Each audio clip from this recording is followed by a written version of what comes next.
Live on Facebook. I think it is going live now. Okay.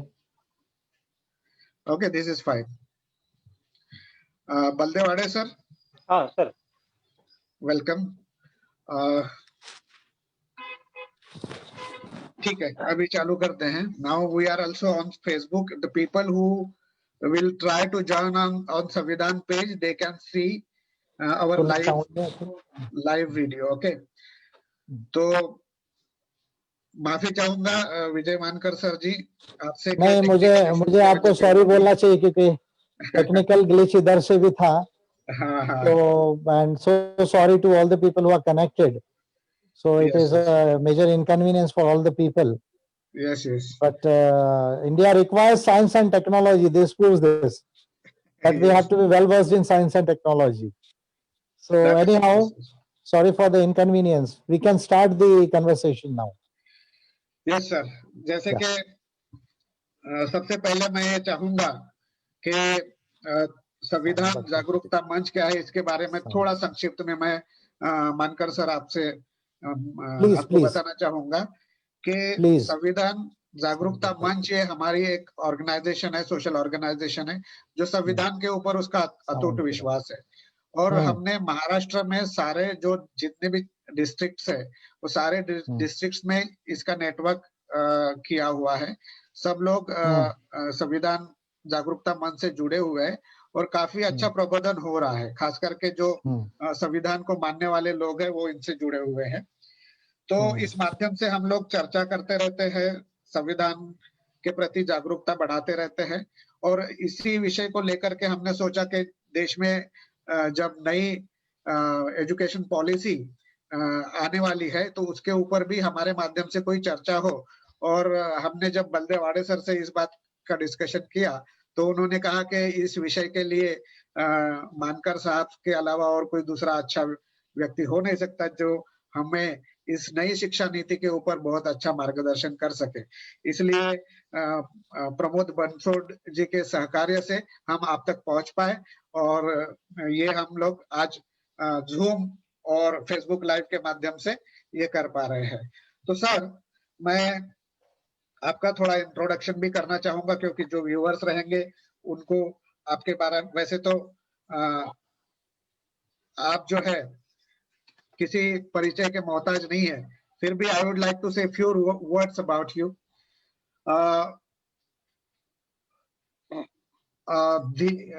Dhiman Vijay Mankar साहब, he is a staunch Ambedkarite philosopher, researcher, writer, intellectual of international repute, and many more adjectives and titles that can be prefixed before the name of highly learned and wisdomed personality who actually needs no introduction. तो विजय मानकर साहब जो Cosmo humanitarian के संशोधक भी है और प्रवर्तक भी है और आज जो है वो अम्बेडकराइट पार्टी ऑफ इंडिया के राष्ट्रीय अध्यक्ष है. बहुत सारा सोशल वर्क पूरे देश भर में ये करते आए हैं और बहुत सारी किताबें उन्होंने लिखी. अगर मैं किताबों का जानकारी दूं तो शायद उसमें 10-15 मिनट चले जाएंगे, इसलिए मैं अपना ये जो इंट्रोडक्शन है वो बहुत ही ब्रीफ रखना चाहूंगा ताकि हमें ज्यादा सब्जेक्ट पर बात करने के लिए समय मिले. तो सर आज का जो अपना विषय है वो प्लीज, ये विषय जो है ये राष्ट्रीय शैक्षणिक नीति 2020 की परिपूर्णता, उपयोगिता, प्रभावशीलता और कार्यान्वयन में संभावित रुकावटें और चुनौतियां, ये आज के अपने विषय का टाइटल है. तो सर हम ऐसा कर सकते हैं कि ये जो 4 चीजें हमने इस विषय में रखी है उसके ऊपर आप थोड़ा जो बैकग्राउंड है इसका पूरे परिप्रेक्ष्य में वो बताने का कष्ट करें ताकि एक मूड फॉर्म हो इस शिक्षा नीति के प्रति. जैसे कि परिपूर्णता क्या है इस नए बिल की, नया जो शिक्षा नीति है इसकी क्या परिपूर्णता है, क्या वो सही में परिपूर्ण है, क्या इसमें और कुछ चीजें लाना जरूरी है, इस पे बात कर सकते हैं. इसकी उपयोगिता, यूटिलिटी, यूटिलिटी में हम ये जानना चाहेंगे कि आज तक के बहुत सारे जो शिक्षा नीति आई है उसके ऊपर भी काम हुआ है और वो कार्यान्वित भी हुई है, मगर हर नीति जो है पूरी तरह से 100% सक्सेस नहीं मिला है। तो क्या ये नीति उतनी उपयोगिता रख पाएगी कि हमारे जो एक्सपेक्टेशन है, अपेक्षाएं हैं, उस पर वो खरा उतरे। तीसरा है इसका इफेक्टिवनेस, प्रभावशीलता। तो ये कितनी प्रभावी रहेगी आने वाले समय में, इस पर भी हम चर्चा कर सकते हैं, बात कर सकते हैं।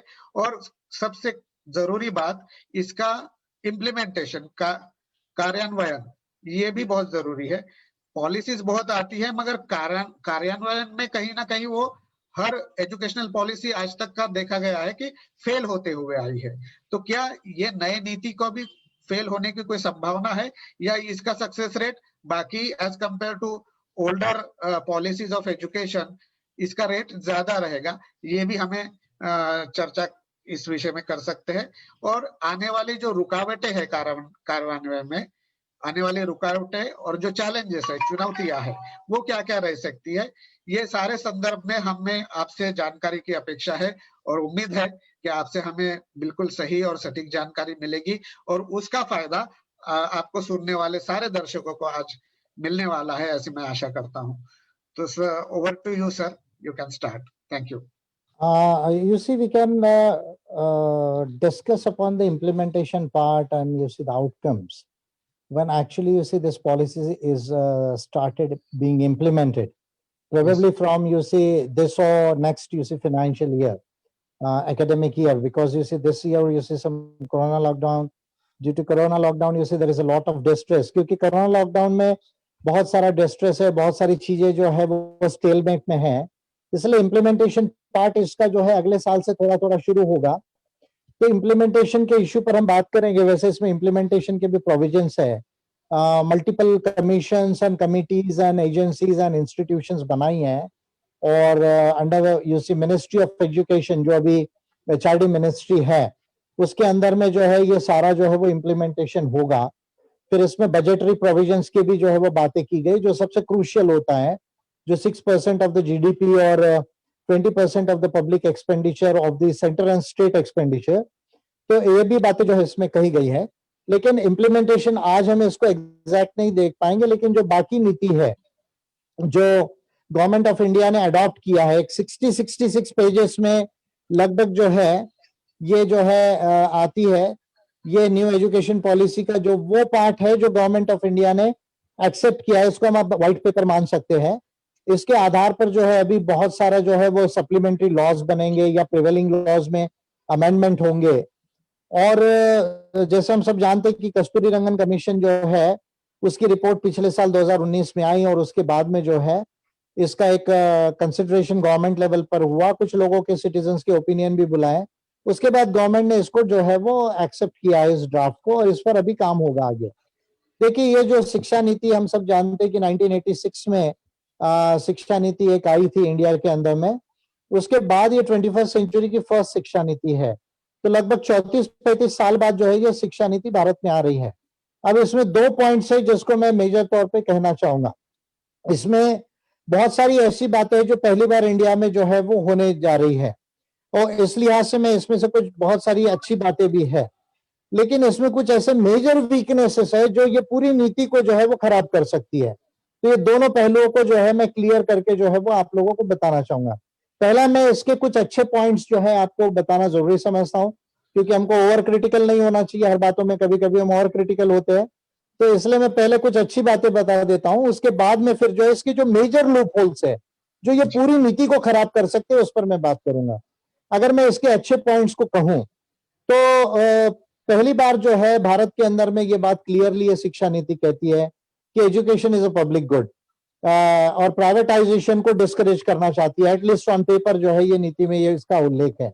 दूसरी बात जो है इसको कहीं ना कहीं कॉन्स्टिट्यूशन के कुछ प्रिंसिपल्स को, वैल्यूज को, ह्यूमन राइट्स का कहीं ना कहीं इसमें उल्लेख है, सस्टेनेबल डेवलपमेंट गोल्स के जो कुछ गोल्स है उसका कुछ जो है वो इसमें मिनिमम उल्लेख है। Point number 2। पॉइंट नंबर 3 जो है ये जो है वो 5334 यानी जो है 3 साल से लेकर 18 साल तक जो एज ग्रुप डेवलप होता है जिसको हम cognitive development of the child कहते हैं, उसको ध्यान में रख के 5 years, 3 years, फिर 3 years and 4 years जो है 3 साल से 18 साल तक के कैसा डेवलपमेंट होगा, फाउंडेशन स्टेज क्या होगा, प्रिपरेटरी स्टेज क्या होगा, मिडिल क्या होगा, हाई क्या होगा, इसके विषय में जो है साइंटिफिक जो है वो आउटकम की बात कर रही। इसमें फर्स्ट टाइम जो है वो क्वालिटी एजुकेशन की बात की गई है, क्वालिटी इंफ्रास्ट्रक्चर की बात की गई है, और सबसे इंपॉर्टेंट जो है वो लर्निंग आउटकम्स की बात की गई है। जो लर्निंग आउटकम्स जो है आज तक हम लोगों ने लर्निंग आउटकम्स पर जो है वो ध्यान नहीं दिया। इसके साथ में जो है टीचर्स को लेकर जो है teachers education, teachers training, teachers career management and professional development का प्रोविजन इसके अंदर में जो है वो रखा गया है। फिर इसके साथ में जो है वो हायर एजुकेशन की यदि मैं बात करूं तो 100 फॉरेन यूनिवर्सिटीज को वेलकम किया गया है अब्रॉड की, और मल्टी डिसिप्लिनरी एजुकेशन की जो है इसमें बात की गई है। देन 6% ऑफ द जीडीपी इसमें स्पेंड किया जाए प्रोग्रेसिवली, और 20% ऑफ द पब्लिक एक्सपेंडिचर जो है वो स्पेंड किया जाए, ये इसके अंदर में जो है वो बात की गई है। हायर एजुकेशन मल्टी डिसिप्लिनरी हो, इसकी बात की गई है। यूनिवर्सिटीज को जो है वो 300 यूनिवर्सिटीज केवल कॉलेजेस एक यूनिवर्सिटी में हो, इसकी इसमें बात की गई है। और बैकवर्ड एरियाज में, बैकवर्ड जैसे स्पेशल इकोनॉमिक जोन है वैसे स्पेशल एजुकेशनल जोन्स होने चाहिए, इसकी बात जो है वो इस नीति में की गई है। और जो ग्रॉस एनरोलमेंट रेशियो है वो 30-35 तक पूरा कंप्लीट करना है, इसके विषय में इसमें स्पेशल कहा गया है। इंक्लूडिंग द अडल्ट इलिटरेट्स को भी इसमें लाना, ये बात की गई है। ये इसकी कुछ बहुत सारी जो है वो अच्छी अच्छी बातें हैं। जो socially and educationally and economically जो डिप्राइव्ड ग्रुप्स है, उनके लिए कुछ अफर्मेटिव जो है सपोर्टिव बातें इसके अंदर में की गई है। ये इसकी मोटी मोटी बहुत सारी अच्छी बातें हैं जो मैंने आपको बताई है। अब मैं इसके अगर लूप होल्स बताऊं, अगर मैं लूप होल्स कहना चाहूं, अगर आप इसमें कुछ क्वेश्चन ऐड करें तो अच्छा है, अदरवाइज मैं लूप होल्स के कुछ मोटे बात बताता हूं, फिर उसके बाद में मैं हो सकता है कि हम कन्वर्सेशन में जाएंगे। मैं इसके मेजर लूप होल्स आपको बताना चाहूंगा। ये तमाम अच्छी बातें इस शिक्षा नीति में होने के बावजूद, इवन पीडागोगिक जो मेथड साइंटिफिक हो, इसकी बात इसमें की गई है। करिकुलम में इनोवेशन होना चाहिए, ये इसमें बात की गई है। ऑटोनॉमी इन पीडागोगी एंड करिकुलम भी होगा यूनिवर्सिटी और कॉलेजेस लेवल पे, ये इसमें बात की गई है। लेकिन यदि हम आने वाले 50 साल का सिनारियो देखते हैं और इंडिया और वर्ल्ड को यदि हम देखते हैं कंपैरेटिव वे में, और यदि हम ये मानते हैं कि भाई India as a country world में एक डेवलप नेशन बने, एक प्रॉस्परस नेशन बने, एक साइंटिफिक एंड जो है वो टेक्नोलॉजिकल नेशन बने, और एक ह्यूमैनिटेरियन नेशन बने, और फिर जो है वो वर्ल्ड लेवल में वो कंट्रीब्यूट करे, तो मैं समझता हूं कि इसकी 5-6 ऐसी मेजर वीकनेसेस है ये जो पूरी नीति को खराब कर सकती है। तो क्या मैं अभी इसको इंट्रोड्यूस करूं या ये नीति जो वीकनेसेस है इसको हम बाद में बात करें? सर मैं चाहूंगा कि वीकनेसेस जो है वो थोड़ा सा हम लोग बाद में देखते हैं। या थोड़ा प्लीज। सा अपन जो है एजुकेशन को और बेहतर तरीके से समझने की जरूरत इसलिए है क्योंकि एजुकेशन जो है वो किसी भी देश के उन्नति का, प्रोग्रेस का और यानी उसकी उन्नति हो, इसका आधार मूल जो है वो शिक्षा है। इसीलिए इसके ऊपर बहुत ज्यादा थॉट जाना जरूरी है, ये बहुत जरूरी है। तो हम एजुकेशन एज अ टूल ही इसको क्या समझते हैं ये भी जरूरी है। जैसे कि एजुकेशन ये सिर्फ एक शब्द नहीं है, बल्कि मैं समझता हूँ कि जब हम लोग ये नए पॉलिसी की तरफ देखते हैं तो एजुकेशन जो ये वर्ड है इसमें 4 चीजें इंक्लूड है। वो ये है कि एजुकेशन फॉर ऑल, ये एक चीज। दूसरी चीज इक्वल एजुकेशन फॉर ऑल, सिर्फ एजुकेशन ही पर इक्वल होना चाहिए, ये दूसरी चीज होनी चाहिए। फिर इक्वल होते होते उस एजुकेशन की क्वालिटी भी जो है वो इक्वल होनी चाहिए। ऐसा नहीं कि एजुकेशन तो सभी को मिल रहा है, उसमें इक्वालिटी भी बहुत हद तक दी गई है, मगर क्वालिटी वाइज अगर कहीं पे कॉम्प्रोमाइज हो रहा है तो भी इक्वालिटी हैम्पर हो रही है।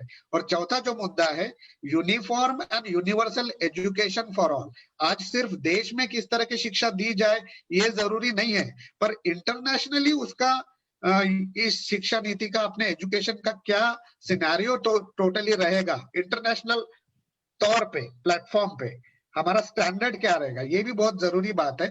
उस परिप्रेक्ष्य में आप एजुकेशन को कैसा देखेंगे आज इस नीति देखिए, ये चारों बातें जो आपने कही, education for all, you see access in education for all, and quality and equality in education जो है, ये तो बातें जी। यूनेस्को ने बोली है, सस्टेनेबल डेवलपमेंट गोल्स में है, और डेलारस कमीशन जो बना था, that is the education for 21st century and the third millennium.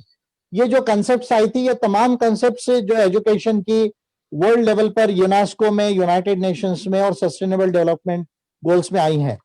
उस लिहाज से ये नीति at least on the paper in बातों को मानती है। फिर मैं वीकनेसेस पर बात नहीं करूंगा, जब वीकनेसेस में जाएंगे तब हम इसके रिजल्ट को देखेंगे, तो शायद ये रिजल्ट ना आ पाए, लेकिन ऑन पेपर ये नीति मानती है इस बात को। जी। और दूसरा ये, मैं अभी आपसे रूबरू होना था, इसलिए मैंने आपके सामने बोलना है, कुछ तो पढ़ना जरूरी है, इसलिए मैंने काफी 1-2 वेबिनार भी अटेंड किए इस विषय के यस ऊपर। प्लीज। हाँ, और वेबिनार अटेंड करके मुझे ये पता चला, एक वेबिनार में मैंने ये सुना, कहाँ तक सही है गलत है मुझे ध्यान में नहीं है, मगर ऐसा कहा गया है कि ये जब कस्तूरी रंजन साहब ने जो टेबल किया इस बिल को, तब उसके बाद उसको सिर्फ 7 मिनट में उसको अप्रूवल दे दिया गया। वहां पे इस बिल के ऊपर ज्यादा चर्चा नहीं की गई। तो अगर बिल के ऊपर ज्यादा चर्चा नहीं की गई है तो इसमें कुछ कमियां रहने की गुंजाइश रह सकती है क्या? ये मुझे पहले तो ये जो बात बोली गई कि 7 मिनट्स में एक्सेप्ट हुआ, ये सही नहीं है।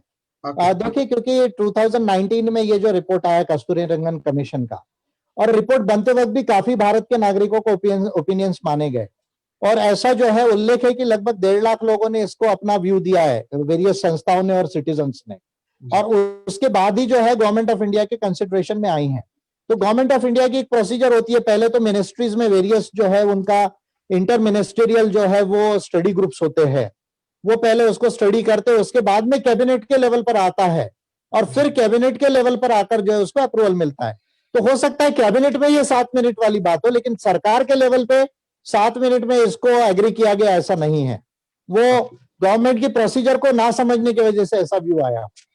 ठीक है सर। इसके साथ साथ हमने ये देखा है कि इस नीति को जब रिकमेंडेशन बुलाए गए, सुझाव बुलाए गए, तो करीब करीब ऐसा कहा जाता है कि 2.5 लाख सुझाव वहां दिए गए। अब सवाल ये उठता है कि इन 2.5 लाख सुझावों में से कौन से सुझाव कमेटी ने माने और कौन से सुझाव रिजेक्ट किए, और सुझाव जो रिजेक्ट किए उसके क्या कारण है? क्या ये कमेटी ने बताया है या हमारे नॉलेज में है? और जो सुझाव लिए गए हैं उसका क्या कारण है? ऐसी कुछ सुविधा है जानने की कि जो सुझाव दिए जाते हैं, क्योंकि this is also a constitutional procedure, ये एक प्रोसीजर है, सुझाव आने के बाद उन सुझाव पर विचार करना, एक्सेप्ट करना या रिजेक्ट करना। मगर अगर रिजेक्ट कर रहे हैं तो क्यों कर रहे हैं, ये जानने का हक हम लोगों को है जो हम सुझाव देते हैं। तो उसके डिटेल में यदि जाना है तो जो कमीशन है, कमीशन और जो गवर्नमेंट के लेवल पे ये जो स्क्रीनिंग आउट हुआ है, उसका डेटा आरटीआई में माना जाता है, या हो सकता है कि मिनिस्ट्री के जो वेबसाइट्स है उसमें भी जो है वो कमीशन का जो वेबसाइट था उसमें कुछ चीजें पब्लिश होंगी, और यदि डिटेल चाहिए तो आरटीआई में ऑब्टेन करना पड़ेगा इसमें। Okay sir. तो उसका जो पार्ट अभी हमारे आगे है, जो इसको हम व्हाइट पेपर बोल सकते हैं, उससे हम समझ सकते हैं कि इसमें क्या पॉजिटिव है और क्या नेगेटिव है, या क्या अच्छी बात है और क्या वीकनेसेस है, उस पर हम अभी बात करेंगे। लेकिन किसी को यदि डिटेल चाहिए तो वेबसाइट से ये स्क्रीनिंग हो सकती है, या आरटीआई में डिटेल लेना पड़ेगा। Okay sir. तो ऐसी आशा करते हैं कि ये डिटेल्स हमें मिल सकते हैं। और एक बिल्कुल बात मिलेगा। कही सर आपने, ये बात कही कि इस बार जो है जीडीपी के 6% जो है वो अलोकेट किया गया है ये नई शिक्षा नीति के लिए। मगर हमने देखा है पिछले बार जब 2013 और 14 का जो रेशो है, जो खर्चा शिक्षा पे हुआ है, वो 0.71% ऑफ जीडीपी हुआ है 2013-14 में। उसके अलावा 2018 और 19 में सिर्फ 0.54% जीडीपी के GDP as compare to GDP, only 0.45% is being used for the educational purpose. और ये 1% से भी कम है, जीडीपी के 1% से भी कम खर्चा हो रहा है। फिर अगर हम लोग यहाँ पे 6% अगर जीडीपी का दे रहे हैं तो उसका विनियोग जो है वो किस तरह से करेंगे? क्योंकि अभी तो फिलहाल एट प्रेजेंट 3% दिया गया है, मगर वो भी फुली यूटिलाइज नहीं हो रहा है, तो हम लोग 6% कैसे यूटिलाइज करेंगे? ये भी देखिए, 6% होना चाहिए तो कोठारी कमीशन ने भी कहा था, जी वे बैक आप 60s में जाएंगे तो कोठारी कमीशन का भी रिकमेंडेशन था। ये पॉलिसी कहती है कि 6% तक हमें जाना है, आज एलोकेशन नहीं हुआ है, आगे प्रोग्रेसिवली 6% तक जाएंगे, ये नीति कहती है। और जब हम जीडीपी की बात करते हैं तो जीडीपी हम पूरे देश का देखते हैं, तो जीडीपी में सेंटर का कितना पार्ट था और स्टेट्स का कितना था, दोनों को मिला के अगर एलोकेशन देखते हैं तो अभी लगभग जो है वो 3.5-4% से कम है अगर सेंटर और स्टेट्स को मिला है, यानी एडिशनल 2 से 2.5% जो है हमको बढ़ाना है इंडिया को। तो ये तो अभी इकोनॉमिक जो डाउनफॉल हुआ है तो उसमें तो ये पॉसिबल नहीं है, लेकिन गवर्नमेंट ये कह रही है कि भाई धीरे धीरे जो है हम इसको आगे बढ़ाएंगे। तो आज तो एलोकेशन नहीं हुआ पर आगे एलोकेट करने की बात की है इसमें। जी सर, जैसे कि आपने कहा कि यहाँ पे जो skill based education, vocational education के ऊपर ज्यादा ध्यान दिया गया है, खास करके 12 साल के बच्चों को भी स्किल बेस्ड अगर एजुकेशन दिया जाए तो वो ज्यादा सक्षम हो पाएंगे, ऐसा कहा गया है। मगर एक बात मुझे ऐसा लगता है सर कि एक बात हो सकती है कि जैसे अगर हम लोग 15 साल के उम्र के बच्चों को अगर स्किल बेस्ड एजुकेशन सिखाना चालू कर दिया तो जो इकोनॉमिकली बैकवर्ड जो क्लास है, जो फर्दर एजुकेशन नहीं ले सकता, वो लोग पैसे कमाने के लिए बचपन में ही वो स्किल बेस्ड एजुकेशन ले लेंगे और उनका जो फर्दर जो क्वालिफिकेशन लेना चाहिए था, जो हो सकता था कि उसी में से जो अभी वोकेशनल ट्रेनिंग लेकर के कुछ व्यवसाय में आ गया है, ऐसा ऐसा जो बच्चा है वो हो सकता है कि कल को कलेक्टर बने, कमिश्नर बने या साइंटिस्ट बने, वो जो है वो वहां पे ब्रेक हो रहा है। वो ये स्किल बेस्ड एजुकेशन देने के बिल्कुल वजह सही, से अभी हम वीकनेसेस में एंटर हो रहे हैं। जी ये जो सेकंड पार्ट है जो वीकनेसेस का, तो अभी देखिए ये नीति ये कहती है कि 2030 तक जो gross enrolment ratio in higher education है उसका टारगेट केवल 50% लिया है। अब देखिए अगर हम जो वेस्टर्न डेमोक्रेसीज को देखते हैं या जो डेवलप्ड कंट्रीज है या डेवलपिंग भी कंट्रीज है, सपोज हम चाइना को ले ले, साउथ कोरिया को ले ले, जापान को ले ले एशिया से, और अगर हम पूरे यूरोप की कंट्रीज को ले ले, अमेरिका को ले ले, कनाडा को ले ले, ऑस्ट्रेलिया और न्यूजीलैंड को ले ले, तो सारे इन कंट्रीज में जिनको हम डेवलप्ड नेशंस बोलते हैं या डेवलपिंग बहुत ज्यादा जो इमर्जिंग इकोनॉमीज है, उसमें हायर एजुकेशन का परसेंटेज 70% से 95-96% तक हमको मिलता है। और हमारे यहाँ जो हमारी एजुकेशन पॉलिसी है वो कह रही है कि 2030 तक केवल 50% लोगों को हायर एजुकेशन में ले जाना है। अभी हायर एजुकेशन में 26% हमारे यहाँ सिनारियो है। दूसरा, वोकेशनल ट्रेनिंग की आपने बात की, वोकेशनल ट्रेनिंग को as a one of the compulsory जो है वो सब्जेक्ट रहेगा, बट वो केवल पूरा वोकेशनल ट्रेनिंग की बात नहीं कर रही है। One of the compulsory subject हर विद्यार्थी को वोकेशनल आना चाहिए और उसके बाद जो है वो हायर एजुकेशन भी परस्यू कर सकता है। ऐसे दोनों जो चीजें इसके अंदर में मेंशन है। लेकिन हायर एजुकेशन को जो रेस्ट्रिक्ट किया गया है 2030 तक 50% के लिए, यहां पर एरर है, पॉइंट नंबर 1। पॉइंट नंबर 2, अभी भी हम अपनी एजुकेशन पॉलिसी को साइंस एंड टेक्नोलॉजी पर बेस्ड होना चाहिए पूरी तरह से। ये बात ये एजुकेशन पॉलिसी जो है वो क्लियरली बोल नहीं रही है। अभी भी जो है लैंग्वेजेस को पढ़ाने की ज्यादा बात ये नीति कर रही है। यानी अगर इस नीति को अगर आप डिटेल में पढ़ेंगे तो ऐसा लगता है कि लैंग्वेजेस पर बहुत ज्यादा एम्फेसिस है, नॉलेज पर एम्फेसिस नहीं है। मैं एक छोटा फॉर्मूला देता हूं आपको, IKTC यानी इंटेलिजेंस, नॉलेज, ये जो है दो इंपॉर्टेंट बातें, T यानी थिंकिंग एंड C यानी कैलकुलेशंस एंड कंप्यूटिंग।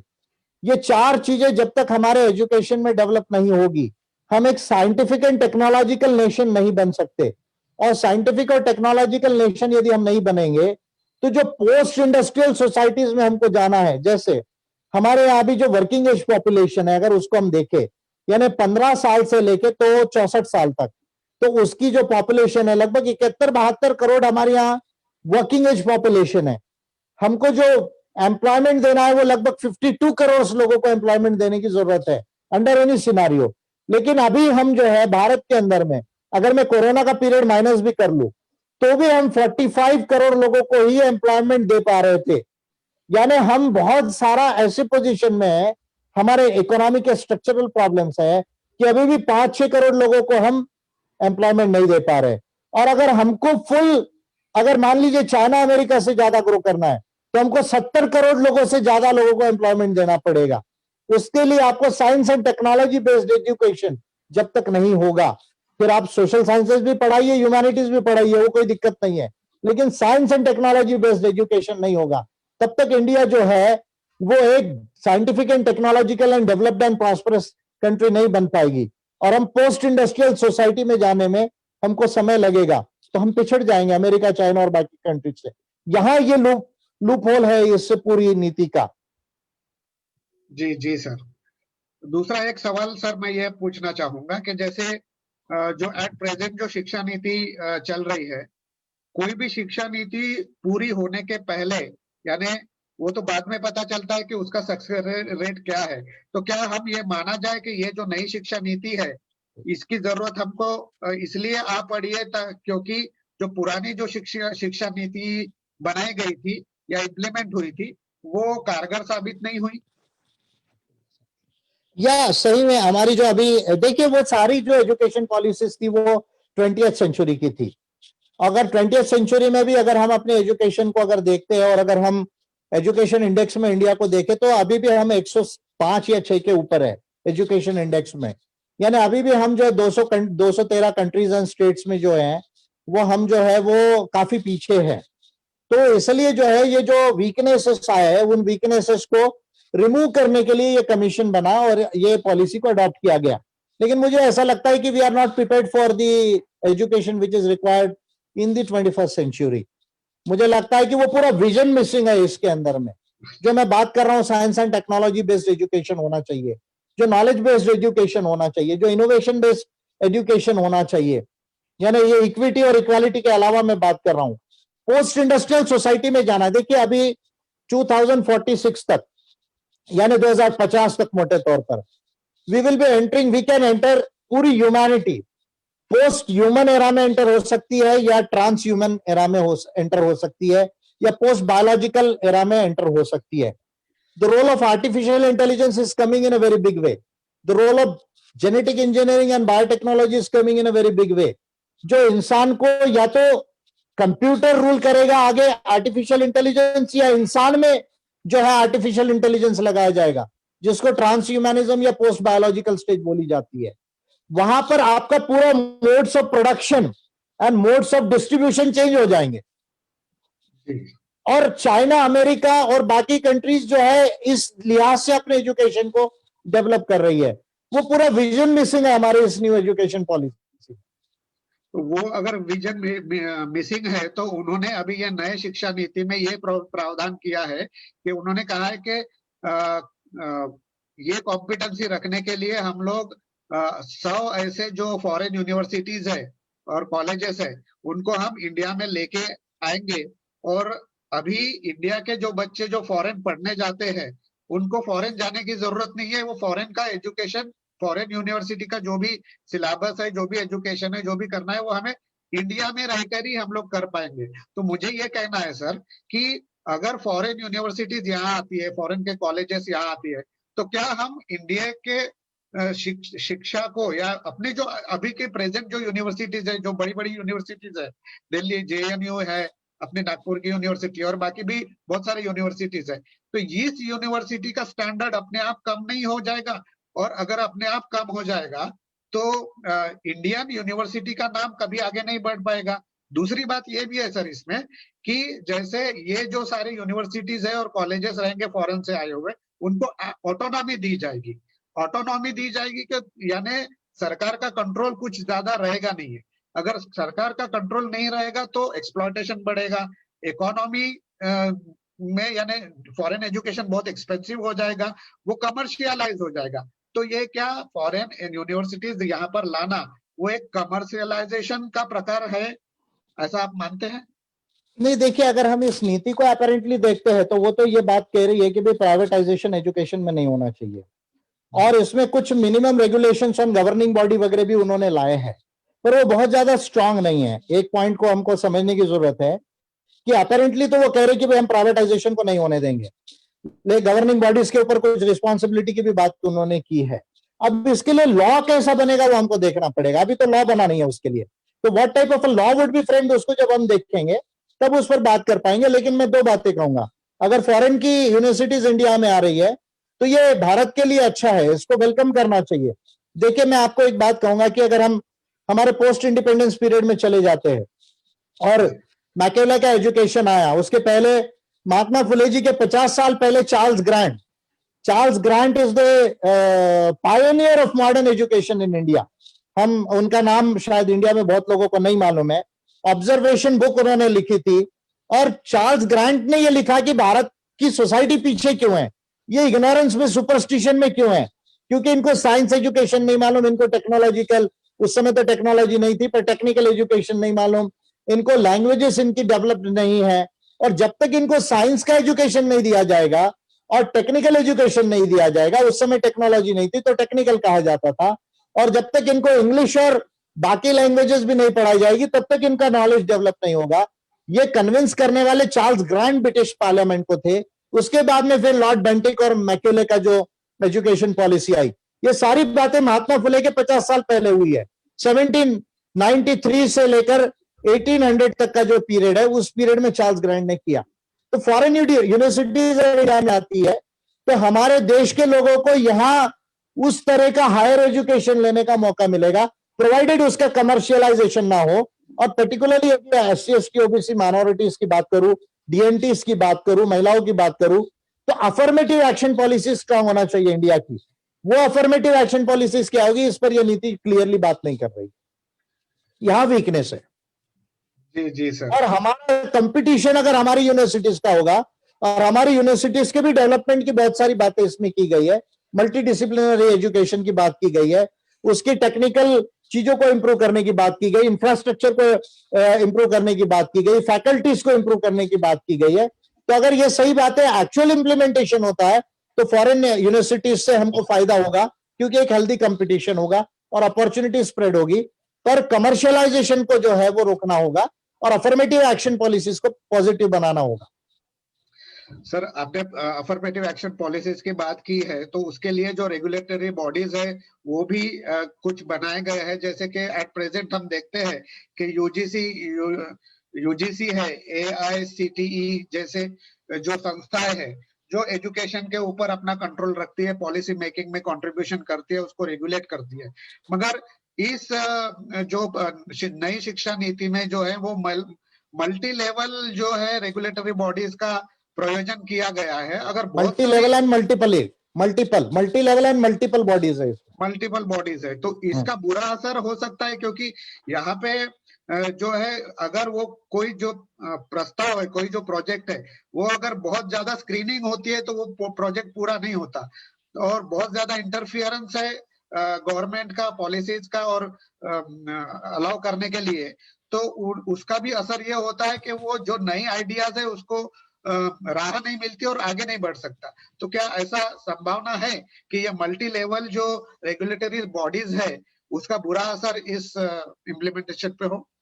नहीं, ये बहुत ज्यादा टास्क स्पेसिफिक बनाई गई है, ये स्पेशलाइज्ड बॉडीज है, स्पेशलाइज्ड कमिटीज और एजेंसीज है, और मैं समझता हूं कि ये एक तरह से अच्छा है। पर इसमें एक वीकनेस है जो जिस पर मैं फिर ध्यान लाना चाहूंगा, कि जो राष्ट्रीय शिक्षा आयोग है या बाकी जितनी ये बॉडीज है, वो डाइवर्सिटी का जो प्रिंसिपल है, जैसे आप देखिए राष्ट्रीय शिक्षा आयोग 30 लोगों की बॉडी है जो डायरेक्टली मिनिस्ट्री ऑफ एजुकेशन के अंदर होगा। HRD मिनिस्ट्री का नाम अभी जो है वो मिनिस्ट्री ऑफ एजुकेशन हो जाएगा, और जिसको जो है नेशनल एजुकेशन कमीशन यानी राष्ट्रीय शिक्षा आयोग, ये अपेक्स बॉडी होगी, जो अभी सेंट्रल एडवाइजरी बोर्ड था ऑफ एजुकेशन, उसके जगह राष्ट्रीय शिक्षा आयोग आएगा।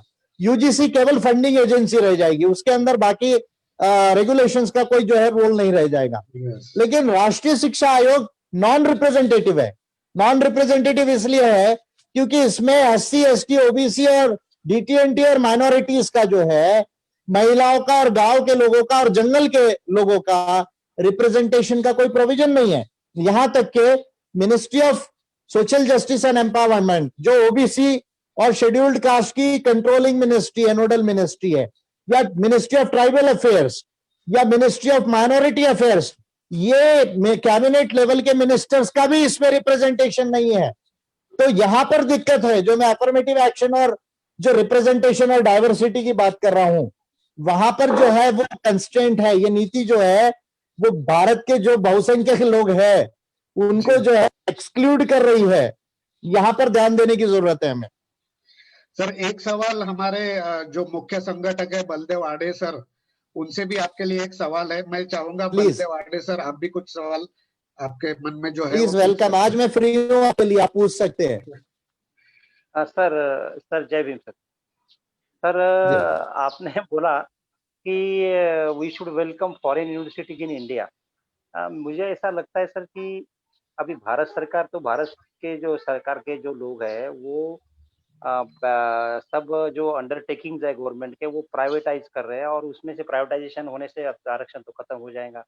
I think foreign universities will be run by the concerned nations and they will not provide reservation to Yeah, the of course. backward classes, that is OBC. Of course. So sir, they will not provide please. reservation. तो क्या हो? हाँ तो आप देखिए वो foreign की जो आरक्षण यूनिवर्सिटीज आएगी वो तो उनकी जो पॉलिसीज है उससे गवर्न रहेंगी, तो वो चाहे रिजर्वेशन या अफर्मेटिव एक्शन दे या न दे ये तो एक अलग इशू रहेगा। बट हम जो है अगर एक सेपरेट लॉ बनाया जा सकता है, अगर भारत सरकार चाहे तो, मान लीजिए अम्बेडकराइट पार्टी ऑफ इंडिया की सरकार आती है तो मैं एक अलग से लॉ बना सकता हूं कि भाई जो भी फॉरेन यूनिवर्सिटीज को परमिट कर रहे आ रही है उसमें मान लीजिए इतना इतना लोगों को आपको ये कम्युनिटी के लेना पड़ेगा और उसका बजटिंग जो है वो हम आपको पैसा देंगे, ऐसा लॉ बनाया जा सकता है। There is nothing wrong in that, वो बनाया जा सकता है। पर ये सरकार वैसा करने का जो है वो नियत नहीं रख रही है। पर केवल उस एक कारण के लिए फॉरेन यूनिवर्सिटीज को भारत में नहीं आना चाहिए, ये हमारा सोच सही नहीं होगा। क्योंकि अगर हमको एडवांस एजुकेशन लेना है साइंस एंड टेक्नोलॉजी और बाकी नॉलेजेस का, तो फॉरेन यूनिवर्सिटीज का भारत में आना एक बड़ी अच्छी बात है।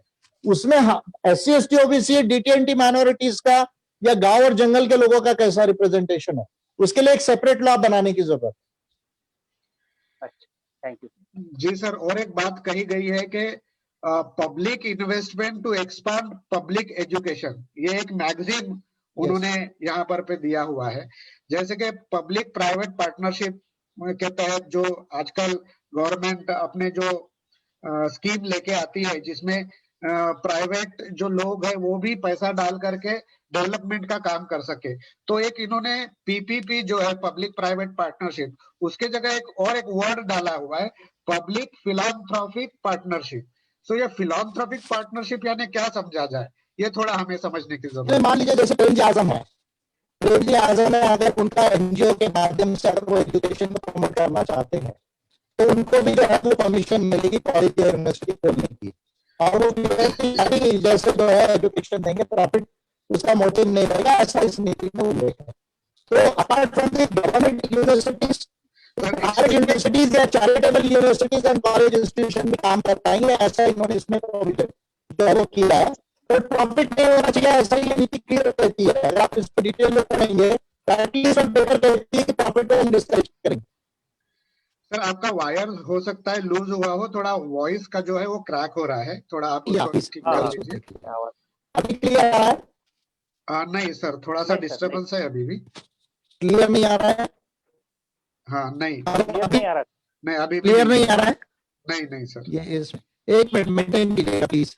देखो इसमें कहीं दिक्कत है क्या? वॉइस उधर क्लियर नहीं आ रहा है, नहीं आ रहा है क्लियर।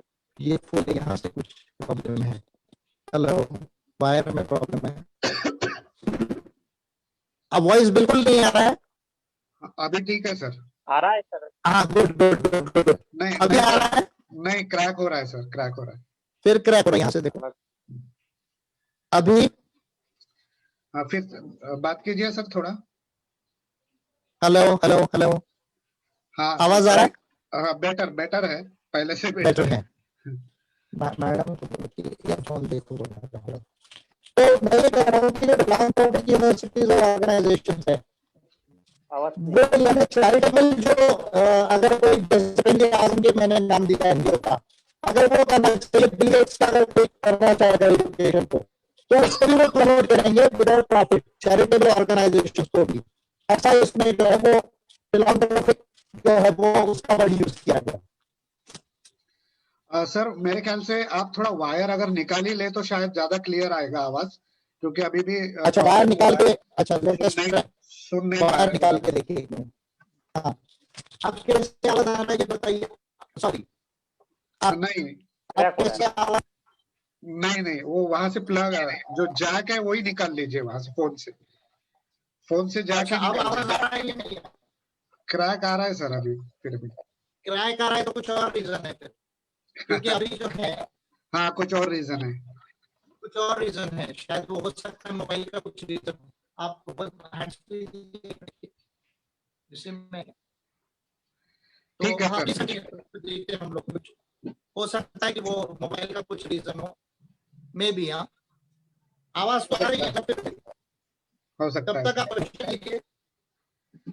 सर। इसके बाद मैं चाहूंगा कि आप जो है इम्प्लीमेंटेशन इसका कैसा हो, इसमें क्या रुकावटें हैं और क्या चुनौतियां हैं इसको इम्प्लीमेंट करने के लिए, इस पर आप थोड़ा सा हमें। Online connectivity, yes yes. Online थोड़ा सा है ना, हो सकता है प्रॉब्लम।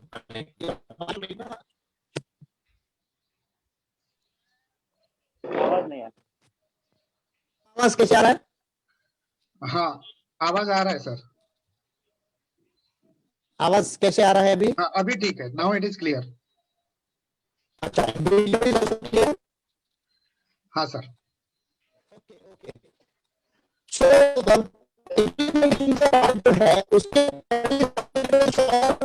जिसमें मैं बात करना चाहूंगा, और इसमें एक वीकनेस जो सबसे इम्पोर्टेंट मुझे और लगता है कि इसमें भाषाओं को प्रमोट करने का बहुत ज्यादा होता है।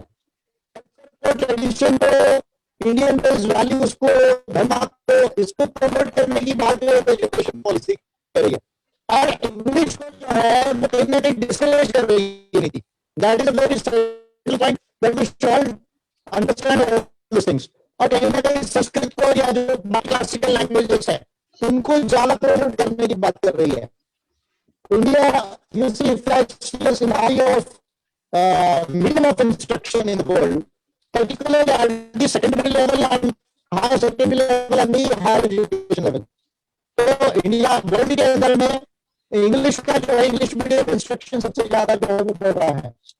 अगर मैं एशिया की बात करूं तो चाइना में आज 50 करोड़ जो विद्यार्थी है वो इंग्लिश पढ़ रहे हैं। एक समय था जब चाइना जो है वो केवल चाइनीज में एजुकेशन देता था, लेकिन 2000 के बाद जो है उस पॉलिसी जो है चाइना में, वहां जो है उन्होंने इंग्लिश मीडियम को जो है वो अपने कंट्री में जो इंट्रोड्यूस किया। अगर इंग्लिश मीडियम इंस्ट्रक्शन नहीं है लेकिन इंग्लिश को इंट्रोड्यूस किया। Japan, Hong Kong, south Korea, Philippines, ये एशिया में जो है ज्यादा इंग्लिश को जो है वो एजुकेशन में देख रहे हैं। अगर हम अफ्रीका में चले जाए तो साउथ अफ्रीका, नाइजीरिया, ये जो कंट्रीज है ये जो है वो इंग्लिश को ज्यादा प्रमोट कर रही है। यूरोप में इंग्लैंड को छोड़ के जो बाकी कंट्रीज है वो भी इंग्लिश एजुकेशन को जो प्रमोट कर रही है। और अगर मैं मिडिल ईस्ट की बात करूं, अरब वर्ल्ड की जो ज्यादातर इस्लामिक कंट्रीज है, वहां पर यूएई, सऊदी अरेबिया, कतार, इस तरह की कंट्रीज भी इंग्लिश एजुकेशन को प्रमोट कर रही है। अब यदि हम इंडिया में देखें तो इंडिया में 10% लोग ऑलरेडी इंग्लिश बोलने वाले हो गए हैं, और नेशनल कोर्स में भी एजुकेशन हमारे देश में चलेगा कोई तरक्की है तो 2030 से 40% लोगों की second language would be English in India. तो भारत के अंदर में इंग्लिश मीडियम को अगर एजुकेशन को प्रमोट नहीं करेंगे तो साइंस एंड टेक्नोलॉजी और नॉलेज की जो बातें हैं वो इंडिया पीछे रह जाएगा। अभी साइंस के जितने वर्ड्स हैं, साइंस एंड टेक्नोलॉजी के, वो सारे स्टैंडर्डाइज्ड मीडियम वो इंग्लिश के अंदर में, इकोनॉमिक्स के इंग्लिश के अंदर में है, ट्रेड के इंग्लिश के अंदर में है, एरोनॉटिक्स जो कम्युनिकेशन है वो इंग्लिश के अंदर में है, एस्ट्रोनॉट्स का कम्युनिकेशन रशियन के अलावा सबसे मेजर इंग्लिश के अंदर में है। तो आप इंडिया इंग्लिश के ऊपर ध्यान नहीं देगा तो हम नॉलेज में पिछड़ जाएंगे। हम हमारे स्टेट लैंग्वेज को पढ़े, मातृभाषा को पढ़े, वो तो एक रहेगा, लेकिन अगर इंग्लिश को डिस्करेज करेंगे तो फिर साइंस एंड टेक्नोलॉजी और नॉलेज में इंडिया पीछे रह जाएगा। ये एक महत्वपूर्ण बात है। और संस्कृत जैसी लैंग्वेज जो 2011 के सेंसस के हिसाब से केवल 16,000 लोग बोलते हैं, अभी नया सेंसस आएगा तो 24-25,000 30,000 जो आंकड़ा आएगा आगे हम देखेंगे। और यदि मैं नॉलेज की बात करूं या टर्मिनोलॉजीज एंड वर्ड्स की बात करूं तो भारत की भाषाओं में पूरी संस्कृत वर्ल्ड लेवल का जो ट्रांसलेशन नहीं हुआ है। तो यहाँ पर जो है लैंग्वेज को जब डिस्करेज करने की बात हो रही है इंग्लिश को, ये मैं समझता हूँ कि फिर भारत को पीछे ले जाने की बात है इस एजुकेशन पॉलिसी। जी सर। सर मैं ये समझता हूँ कि जैसे अभी शिक्षा नीति जो है ये तो पूरी हो गई है, मगर उसको इम्प्लीमेंटेशन करने के लिए जो नेशनल करिकुलम फ्रेमवर्क भी जो बनाया जाएगा, उसके तहत हमें ये सब जोड़ करके देखना पड़ेगा, क्योंकि सिर्फ शिक्षा नीति ही जानकर अपना समाधान नहीं होगा। ये जो नेशनल करिकुलम फ्रेमवर्क है ये भी किस तरह से बनाया जाता है, क्योंकि सारा कुछ जो है वो फ्रेमवर्क के ऊपर निर्भर रहेगा, क्योंकि वही इम्प्लीमेंट होगा। तो ये फ्रेमवर्क किस तरह का होना चाहिए, इस पर आपका कुछ रोशनी डाल सकते हैं सर? मेरा ये क्लियर बना है कि नेशनल करिकुलम फ्रेमवर्क है। सर आपका, sorry to interrupt you sir, आपका आवाज फिर भी अभी तक क्लियर नहीं हुआ है। क्लियर नहीं हुआ है अभी भी नहीं? अभी भी नहीं, थोड़ा सा, हाँ थोड़ा डिस्टर्बेंस है, क्लैरिटी नहीं है सर। अभी भी क्लियर नहीं है? हाँ अभी क्लियर है? नहीं है, इसको निकाल के देखिए, सबसे बेस्ट है। आवाज नहीं आ रही। नहीं सर म्यूट हो गए शायद आप। म्यूट हो गए क्या, देखो नहीं, म्यूट नहीं है। हाँ ठीक है। आवाज आ रही है? आवाज आ रही है? हाँ आ रही सर। हाँ, नेशनल करिकुलम फ्रेमवर्क जो है एक बहुत बड़ा डिटेल सब्जेक्ट है, पर मैं मोटा मोटा ये कहना चाहता हूँ कहीं फॉल्ट ये है साइंस एंड टेक्नोलॉजी का, कुछ तो मैथमेटिक्स का, इसमें जो है वो आपको प्राइमरी लेवल फर्स्ट स्टैंडर्ड से जो है, चाहे आप मेथड्स कुछ भी उसमें पेडागोजिकल मेथड्स आप इजी बना सकते हैं या इंटरेस्टिंग बना सकते हैं। आजकल तो कंप्यूटर मॉडल्स का बहुत सारे टेक्नोलॉजिकल टूल्स भी अवेलेबल है।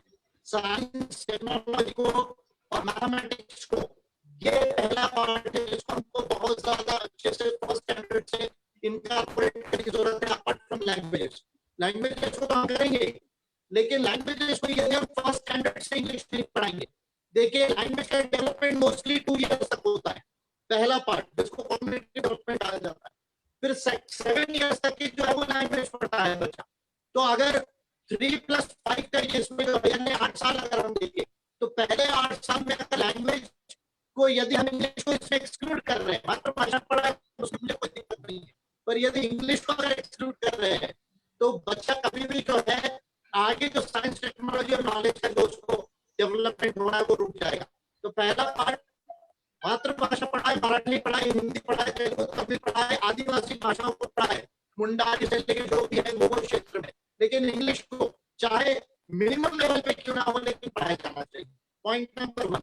दूसरा, साइंस टेक्नोलॉजी को, मैथमेटिक्स को, और मैथमेटिक्स में ज्योमेट्री को, बिकॉज ज्योमेट्रिकल इन्वेंशंस है। अभी तो कंप्यूटर में ज्योमेट्रिकल पार्ट बहुत अच्छे से समझते हैं, वो जब तक नहीं होंगे तो जो हमारा एनालिटिकल ब्रेन है, वो एनालिटिकल ब्रेन जो है वो डेवलप नहीं होगा।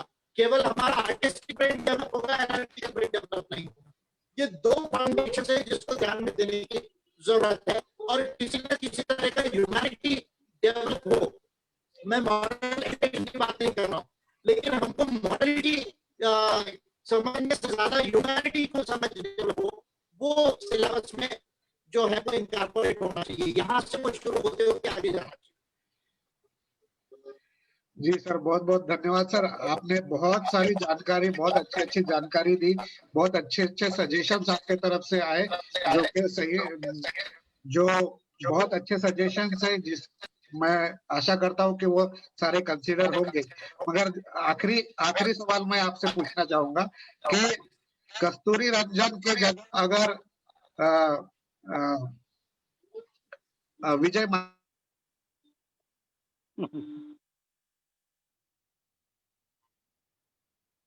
बस ब्रेक हुई है, कनेक्टिविटी का प्रॉब्लम, कनेक्टिविटी का प्रॉब्लम है, उसको ये करो, उसका आवाज बढ़ा दो। हाँ सर, मेरी आवाज आ रही क्या सर? हेलो सर, अभी आई है, आपकी आवाज आई है, उनकी आवाज ये हाँ सर हम सर अजय सर ये पूछना चाह रहे थे कि अभी ये कस्तूरी रंजन जो है, जिन्होंने ये जो ड्राफ्ट बनाया है, उसके जगह पे हमारे ऑनरेबल विजय मानकर साहब अगर होते तो वो कैसा ड्राफ्ट बनाते? मैं ड्राफ्ट तो नहीं, पर अगर एपीआई की सरकार यदि बनती है तो हाँ। मेरा ये लक्ष्य है कि 20 साल के अंदर इंडिया अमेरिका चाइना के बराबर आना चाहिए या उससे आगे जाना चाहिए, और साथ में मानवतावाद होना चाहिए हमारे कंट्री में और वर्ल्ड में। तो मेरा एजुकेशन का आउटलुक बहुत क्लियर है।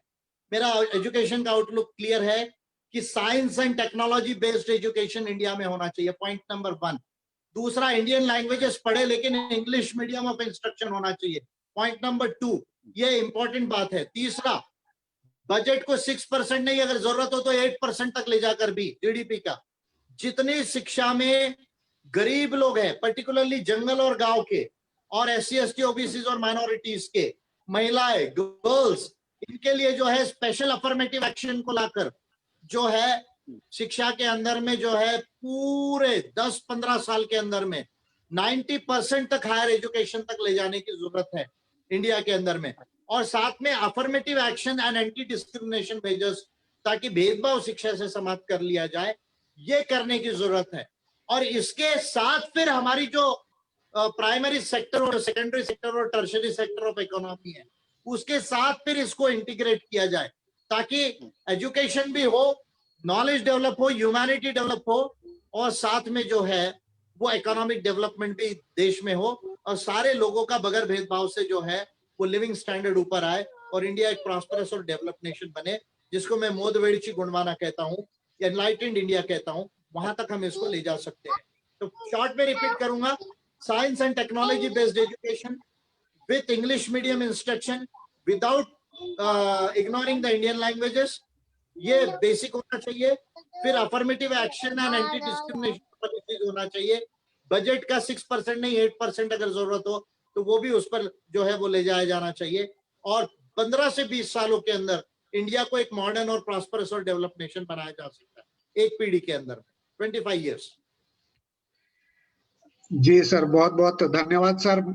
आपने बहुत सारे विषय पहलू पर बातचीत की, और मैं ये समझता हूँ कि जो हमारे सुनने वाले रहेंगे और जो है उनको आपको सुनकर बड़ा अच्छा लगा होगा, और ये जो नई शिक्षा नीति है उसके सारे पहलू जो है वो समझने में उनको आसानी हुई होगी, ताकि वो भी अपना जो विचार है वो आगे रख सके और उसको अच्छे से समझ सके। इसी नोट के साथ मैं ये चाहूंगा सर कि हमारे जो संविधान जागरूकता मंच के मुख्य संगठक बलदेव आडे सर है, वो आभार प्रदर्शन का कार्य करें। Thank you. Ade sir. Hello sir. हाँ, आभार सर, ऐसे तो हम आपके जो भाषण है हम यूट्यूब पे देखते रहते हैं, लेकिन हमारी इच्छा ये थी कि संविधान जागरूकता मंच का जो हमारा ये मंच है, इस माध्यम से आपका एक भाषण हो, और हम सब हमारे इंग्लिश फोरम चलाते हैं, हम शिक्षक जनशक्ति चलाते हैं, हम ओबीसी वॉरियर्स मिशन चलाते हैं, हम संविधान जागरूकता मंच चलाते हैं। तो ये जितने हमारे नेटवर्क किया हमने, सभी जिलों में हमारे संयोजक है, 36 जिलों के 36 संयोजक है जागरूकता मंच के, ओबीसी के हमारे 36 जागरूकता मंच के संयोजक है, हमारे व्हाट्सएप उतने ग्रुप है, 36 ग्रुप है, और बहुत सारे व्हाट्सएप ग्रुप है, फेसबुक पेज है। ये सभी ग्रुपों पे हम सभी लोगों को हम ये आपका वीडियो भेजेंगे। ऐसा तो हम तो सुनते हैं, लेकिन अभी संविधान जागरूकता मंच के स्टेज से आपने जो भाषण दिया, हम बहुत बहुत आभारी है सर। हमारी इच्छा थी कि धीमंत मानकर साहब आए और हमें मार्गदर्शन करे। आपने बहुत बढ़िया मार्गदर्शन किया। अब हमने कुछ लिख के भी लिया था, उसका आर्टिकल भी हम बनाएंगे, और आपका बहुत बहुत धन्यवाद सर, बहुत बहुत धन्यवाद। और हम ये आपको एक रिक्वेस्ट करना चाहेंगे सर, फिर से हम संविधान जागरूकता मंच का एक वेबिनार लेंगे, जिसमें सभी जिलों के हमारे संयोजक रहेंगे और सभी लोग रहेंगे। उसमें आप हमें संविधान पे मार्गदर्शन करिएगा। Thank you sir, thank you. धन्यवाद। Thank you so much. Thank you so much sir.